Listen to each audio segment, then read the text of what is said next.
Hey guys, what's up and welcome back. As we get into the current StarCraft season with the new map pool, I want to revisit some of the TvP content, mainly because TvP, more so than the other matchups, requires some flexibility in terms of the meta shift. So in the previous patch, we had the Cyclones where the Cyclones had no cooldown for the lock-on. And I think as a result of that, there was all-ins that involved reactor cyclones that were pretty punishing, probably specifically against Protoss, especially against just like attacking their natural, against a couple of gateway units with a shield battery, and then getting in their probe line and finishing the game.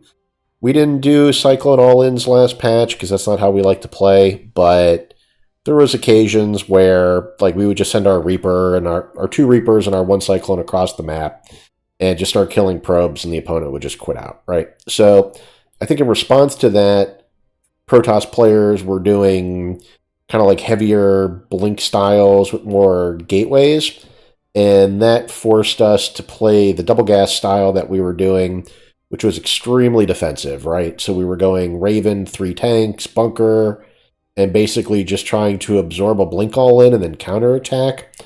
And what happens as the meta kind of waxes and wanes, well, the Cyclone changed, maybe there's the lock-on specifically changed, right? So the lock-on has a cooldown again.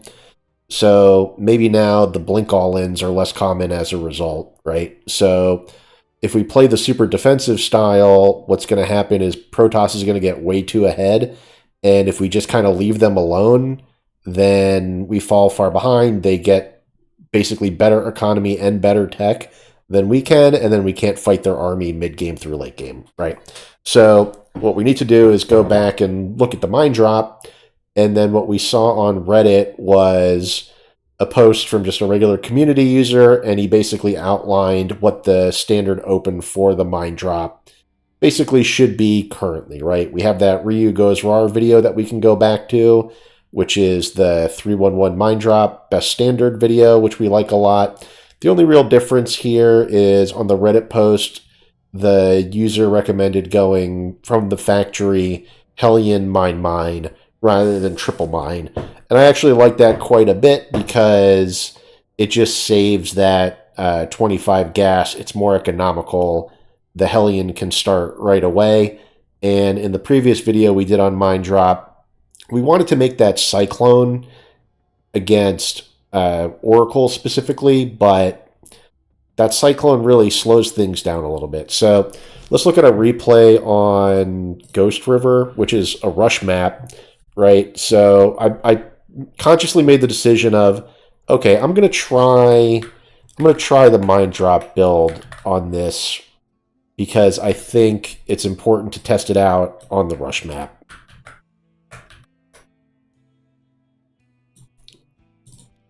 All right, so let's watch our side. So this is going to be Reaper Fast Expand, 2 Marines, Hellion, Mine, Medevac. We check for proxies real quick, like Cannon Rush. We protect our Vespene Geyser from getting stolen. Actually pick off the probe. And then we get our command center and our depot, and we're good right here.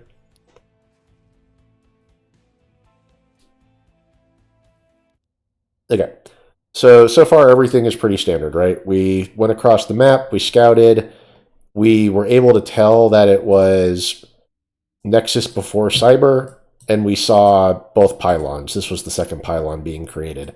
So we knew that we weren't getting rushed, and then we kind of got all the buildings down on time, right? So it was Rax Expand with a Reaper, Marine, right? And then after Depot, we got the bunker, and then basically got the factory, kind of like the first SCV rallying out of the orbital command is basically the time when you would build the factory, right?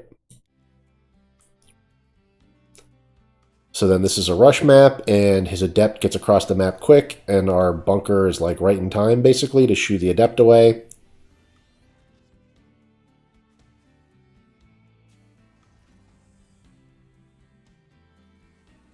Here comes the mines and the medevacs.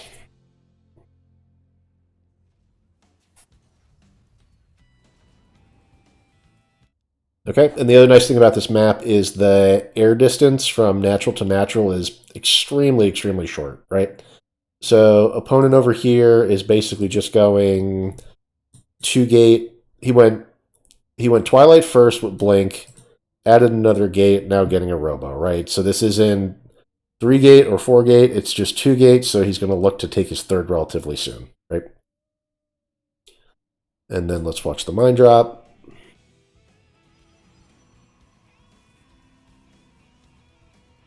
So boost in, D-click, burrow, got one mine out of there. And then now he's going to pressure with his 2-gate pressure. He's already dropped his third. He's just waiting for his warp prism. He can't attack the bunker. We put the mine on the jump-in spot. Meanwhile, we're building all our upgrades.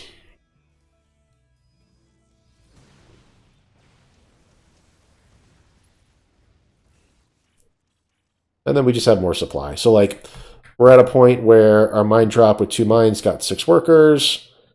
He sent his units home. He's going to start protecting his third. He's got 4 gates now, and he's going into Colossus tech. So he's building his Colossuses with his extended thermal lance. And generally, like, this is the type of tech path that we respect out of the opponent, right? They open Adepts and Stalkers. They're going to play ground, basically. So they're going to play Blink Stalker, Charge Lot, Extended Thermal Lance, Colossus, and then they're going to add in all of the stuff you would think that a Protoss would sprinkle in. They're going to have Sentries, they're going to have Immortals, they're going to go from Colossus to Disruptor and back and forth. And then, you know, from there, it's just, are you going to get High Templar, or are you going to get Templars, High Templar or Dark Templar? And then are you going to get Sky Toss at some point, right? And then on our end, we're basically just finishing up our upgrades, right? We've got Concussive Shells, we've got +1 attack, ground attack, or infantry attack. We need to queue up the infantry armor, and then we need to drop a third and then continue progressing through our tech, which is going to be Vikings once we see the Colossus. So we're crossing the map. He's got an observer watching us. We should try and scan our army. And then we decide to just dive the mineral line.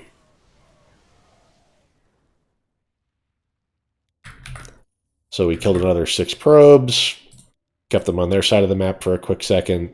His counterattack is going to be coming soon. We're going to be trying to land our third, and then we're going to go up to the 5-1-2 setup with all of the upgrade facilities, right? So now we're going to go to eBay Armory, plus Ghost Academy, 5 racks on the 3-2 Tech Lab reactor split, and then 2 starports on reactors. And then we put the factory on Tech Lab, and that's so that we can upgrade Smart Servos and Drilling Claws as late game upgrades. We don't need to prioritize those now. But with the Colossus out, with Extended Thermal Lance, I find it, against this army composition, I find now that mines are not that effective, right? Especially against the Colossus specifically, right? So it's okay to switch into tanks, basically. So now we're going to play Marine Marauder Medevac, Tank Viking, right?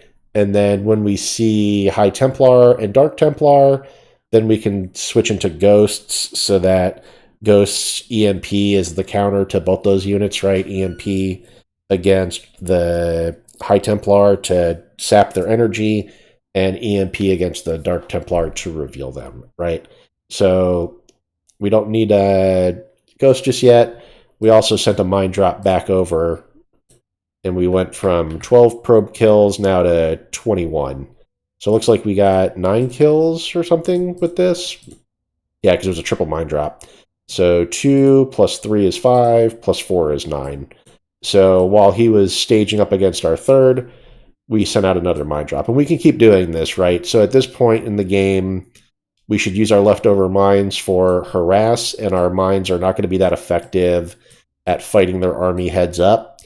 Now, the mines are always going to be useful in a choke against the charge lots, but with the Colossus support, they should be able to just kill the mines at range, right? This Colossus has 11 kills on it. Okay, so at this point, we basically are just going to try and take our third, get our 2-2 upgrades, and get a bunch of Vikings.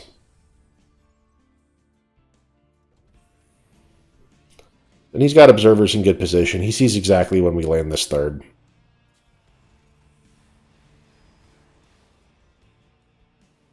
Viking gets some incidental shots on the Warp Prism.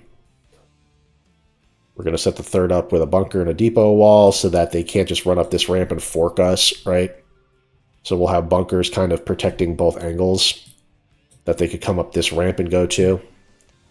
And then we're kind of confident taking a fight here in this choke, just like they did to us on their side. And the reason for that is we know our Vikings are going to knock down their Colossus, and then we've got to dodge the disruptor shots. Now we see the Archons, but we don't make ghosts because we don't. Even though we see the Archons, we don't see the High Templars, so he's not playing Storm. And then we target fire the disruptors, land all the Vikings, and we're in pretty good shape. And we're going to go up in upgrades.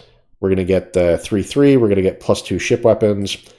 And then what we should do to continue our tech tree at this point, and this is going to be a little different than other build guides, but basically once we're starting +2 ship weapons, that's when we can drop Fusion Core and get the Liberator range, right? So Advanced Ballistics, which is the proper upgrade name for Liberator range. So the way it times out, is I did this on the spreadsheet, is once the time it takes for +2 ship weapons to finish, you can start the Fusion Core and complete Advanced Ballistics while +2 ship weapons is researching. So when you get to the point in the game where you're upgrading ship weapons to +2, that's when you drop Fusion Core and you'll have enough time to finish Advanced Ballistics, and +2 ship weapons and Advanced Ballistics will finish at the same time, which is the, always specifically positioned as two-shotting stalkers with that bit of tech, right? The ranged liberators. But ranged liberators are also good against disruptors. They're good against Colossus. Ranged liberators are good against all ground units. So at this point, once we no longer need Vikings, we need Vikings to counter Colossus. And once we kill the Colossus, we can switch back into medevacs, right? Or we can switch into liberators. So at this point in the game, we can be making Vikings, Liberators, and Medevacs kind of in any combination. Whether we want the tanks or not doesn't really matter. I mean, we could probably go 2 factory, 1 reactor, 1 tech lab, and make a combination of mines and tanks and get the upgrades. That's not as important. What's more important is keeping the bio count really high and keeping the bio supported with the starports and continuing the upgrade path, right? So the pivot that I would like to do is, now that the armory costs less, right? You can think about this portion of the upgrade path, right? So we got +1/+1 on a single eBay, and then we added second eBay, armory, and Ghost Academy all together. And the total gas cost of this has been reduced, right? So now the Ghost Academy and the armory have basically the same cost, right? So if I go back to my spreadsheet and I look at Ghost Academy and I look at Armory, they're now essentially equivalent in cost, where the Ghost Academy just completes faster, which doesn't really matter too much. It's really the gas cost, right? So if we get Ghost Academy, Armory, and eBay all at the same time, that's 425 minerals and, importantly, only 100 gas, right? So then when we're getting the Fusion Core is 150, 150. Let's also get another Armory, which is going to be a total of 300, 200. And that way we can upgrade plating as well. So what we want to do is, while +2 ship weapons is upgrading, we want to start the upgrade for mech plating so that when we get into the super late game against Skytoss, we're not so far behind in upgrades that we also don't have armor for the Vikings, right? So we're gonna need armor for the Vikings, and then it's a choice of whether or not we want to go from ship weapons into ground vehicle weapons, right? And for that, what would we be making? We'd be making what would benefit from that? It would be either tanks or Thors, basically. And there's a time and a place to get some Thors too. Against Tempest, we might want some Thors. When they're playing Tempest carrier, Thors might be good. But we just need to continue. We need to continue upgrading, right? We're gonna have our 3/3 bio. We've got the building weapon, we've got the building armor and turret range queued up, which is probably a mistake. That's probably a waste of gas, right? That's 250 gas that we're queuing, which is a bad idea, right? We shouldn't be doing that. We should not be queuing the building weapons alongside the 3/3.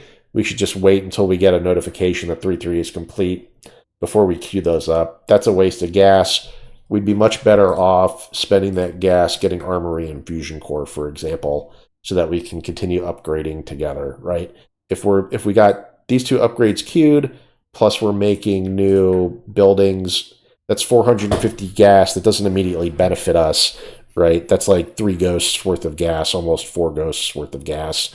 So yeah, we need to be more careful about that. But in general, I think something's got to give in this matchup, right? So if we play super defensive, we're safe against Oracle, we're safe against DTs, we can absorb blink pressure and then counterattack. But if they don't pressure us, fail, then we don't have that winning opportunity with the counterattack.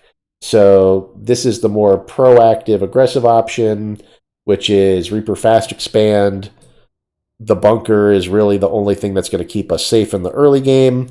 We're going to be soft to a surprise Oracle, so we need to scout. And then at the beginning of the game, when we have Factory and Starport, and if we scout with our Reaper and see Stargate, at that point we can just make Cyclone and Viking, and then just pray that it gets there in time to not take critical damage from the Oracle, right? And then we'll have to get counter damage with our Mind Drop, basically, right?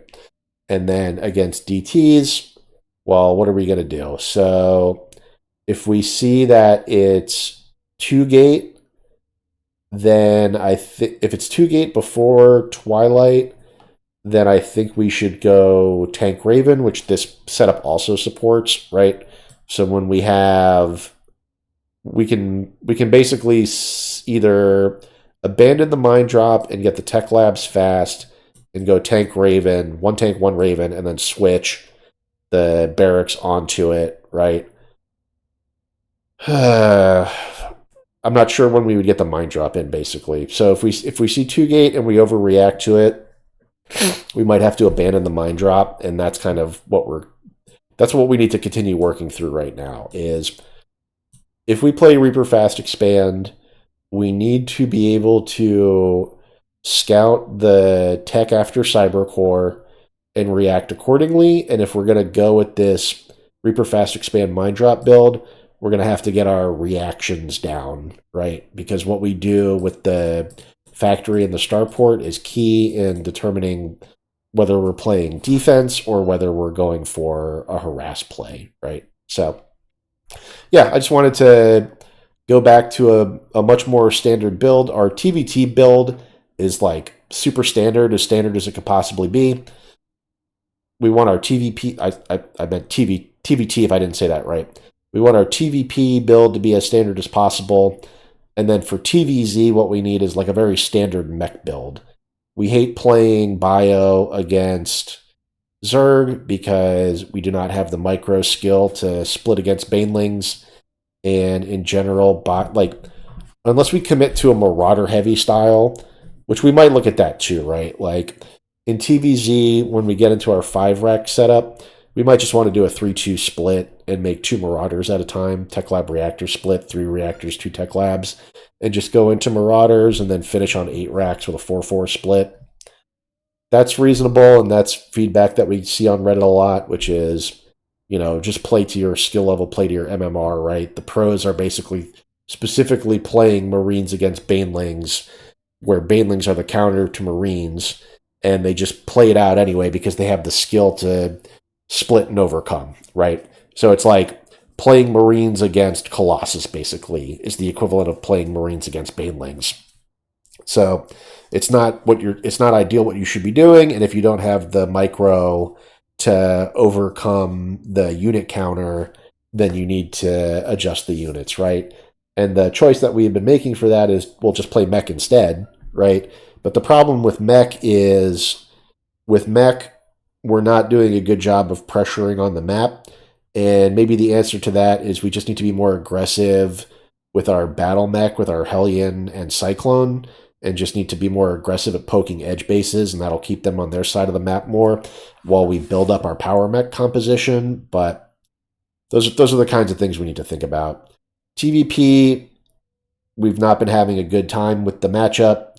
I don't like sitting back, letting them tech, letting them build economy, and then not being able to fight their army head on. So the mine drop is always a better choice in the sense that we can prevent them from running out ahead in terms of economy, and then we can continue to just do unit counters mid-game through late game.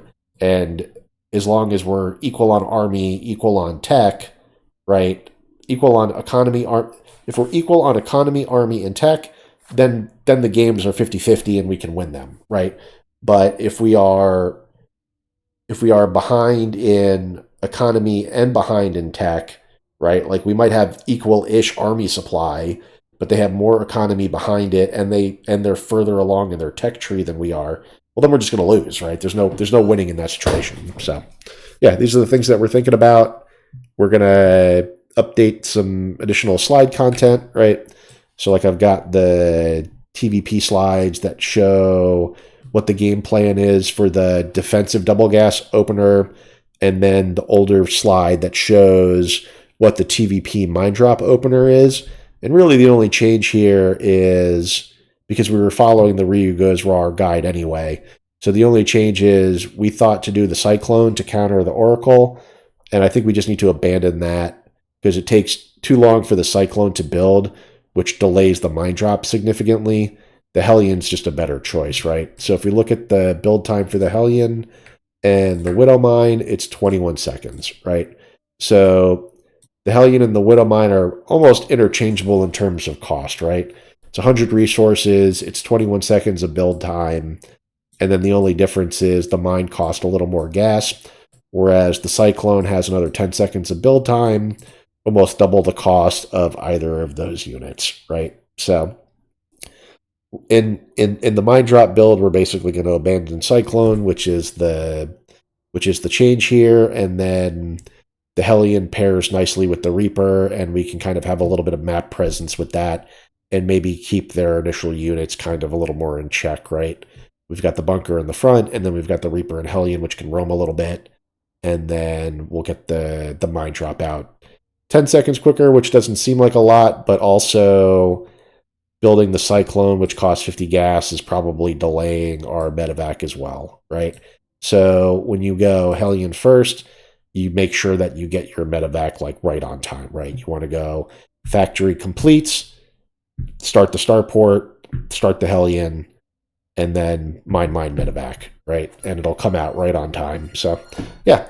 All right, guys, we're going to do some slide updates, and we're going to basically be splitting time between Diablo 4 and StarCraft 2 going forward, and we'll trickle out some videos accordingly. All right, thanks, guys.